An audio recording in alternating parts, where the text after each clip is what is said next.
এই দেখো এখানে আছে গরম গরম ভাত আর হচ্ছে এই যে আমের আলু ভাজা।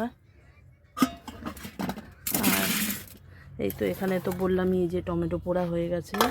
মাছের ঝালটাও তো দেখিয়ে দিয়েছি, পাবদা মাছের ঝাল হয়েছে। এই দেখো পাবদা মাছ খেতে কিন্তু খুব টেস্ট। এই দেখো পাবদা মাছের ঝাল হয়েছে আর ওইখানে পেঁয়াজিটা হচ্ছে। তো চলো টাটা, আবার পরে দেখা হবে। দেখো কড়াইতে তেল ঢালা হলো, তেলটা গরম হবে, তারপরে এই যে পেঁয়াজি করা হবে আর এই যে টমেটো এগুলো ছাড়ানো হয়ে গেছে। এবার পেঁয়াজ কাঁচা লঙ্কা দিয়ে মাখা হবে।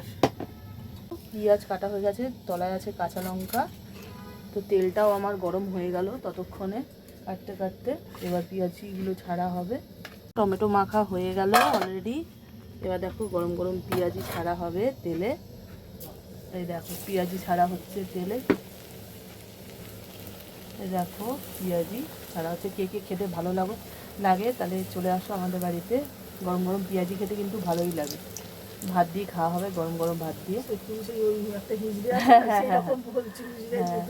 তো আজকে তো আমাদের এই মেনুই হচ্ছে, এই মেনুই হয়েছে না।